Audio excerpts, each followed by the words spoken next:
Yamaha Aerox 155 version 3. Sobrang inaabangan to ng marami, lalo na't nandito na sa Pilipinas ang bagong Yamaha NMAX 155 version 3 na mas pinapogi ang forma. Ngayon itong Yamaha Aerox 155 version 3 na lang talaga ang hinihintay ng maraming tao.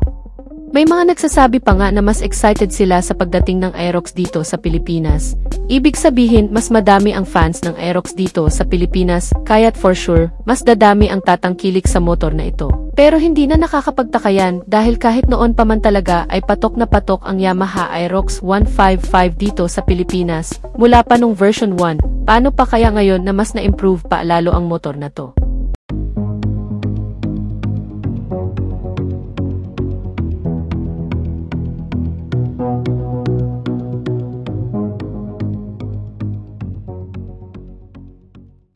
Isa sa magandang in-improve dito sa Yamaha Aerox 155 ay ang kanyang preno. Pareho ng naka-disc brake ang preno nito sa harap at likod. Yung kasalukuyang Aerox kasi na nandito ngayon ay naka-drum brake lang yung likurang preno. Samantalang ito ay naka-disc brake na ang front and back, so mas maganda na ang kanyang stopping power. Mas pinalakas at may improvement na rin ang kanyang suspension dahil meron na rin itong shock absorber. Mas maganda na ang play ng kanyang suspension kahit mapadaan ka sa mga lubak-lubak na daan ay komportable ka pa rin at hindi ito matagtag. Sa ngayon dito sa Pilipinas meron tayong standard version at IBS version ng Aerox, pero ngayong meron ng Aerox 155 version 3 na inaabangan natin. Malaki ang posibilidad na magkaroon ng tatlong version dito sa Pilipinas. Ang standard version na naka-disusi lang, ang IBS version, at ang turbo version na naka-TFT display, pero may tsansa din na maging dalawang variant lang ito, yung IBS version at ang turbo version. May tsansa din na alisin na yung standard version na disusi kagaya ng ginawa nila sa Yamaha NMAX, ngayon mas modern ang design nito, mas sporty. Naka-LED projector na yung kanyang headlight, kaya mas maliwanag na ang ilaw nito at mas pinatapang yung harapang bahagi nito, mas aggressive na siyang tingnan. Kung yung Yamaha Aerox version 2 ay napakapugi na ang looks, mas lalong pinapugi itong version 3, kaya naman talagang nakakamangha din ang pagdidisenyo ng Yamaha pagdating sa kanilang mga motor. Dahil mahirap naman talagang i-improve ang halos perfect na motor pagdating sa disenyo, so ngayon ay mas lalo itong pinaganda.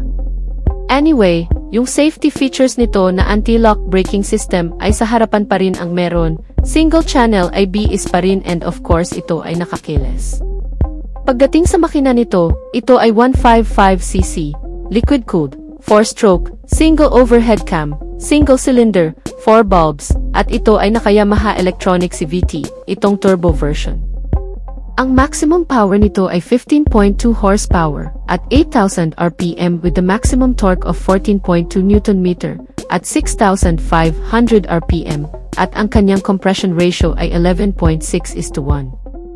So ibig sabihin mas maganda ang performance nitong Yamaha Aerox version 3 kumpara doon sa version 2. Yung sukat ng kanyang gulong ganun pa rin naman, 110/80/14 sa harapan, sa likod naman ay 140/70/14. At isa yan sa maganda sa Aerox, dahil maganda ang kanyang handling dahil na rin sa mga malalapad nitong gulong, at meron itong mataas na ground clearance na 145mm, kaya kahit mapadaan ka sa mga matataas na humps, ay hindi sasayad ang ilalim na bahagi ng motor. Meron pa din naman itong seating height na 790mm pa rin naman, kaya perfect na perfecto sa mga average height. Pagdating naman sa kanyang timbang, medyo mas mabigat ito kumpara dun sa version 2. Konti lang naman dahil 130 kilos itong turbo version, at 125 kilos naman yung standard version. Dahil 130 kilos na ito na dati ay 124 kilos lang ang version ngayon dito sa Pilipinas. Ang estimated price naman sa standard version ay nagkakahalaga ng 123,000 pesos. Yung is version naman ay 146,000 pesos at expect natin na kapag dumating na itong bagong Aerox version 3, maaaring madagdagan ito ng 5,000 pesos. So yung standard version maaaring maging 128,000 pesos na, at yung is version naman ay maaaring maging 151,000 pesos. At ito namang Aerox Turbo ang medyo magiging mahal. Dito kasi kung magbabase tayo dito sa Yamaha NMAX, ito ay nagkakahalaga ng 175,900 pesos.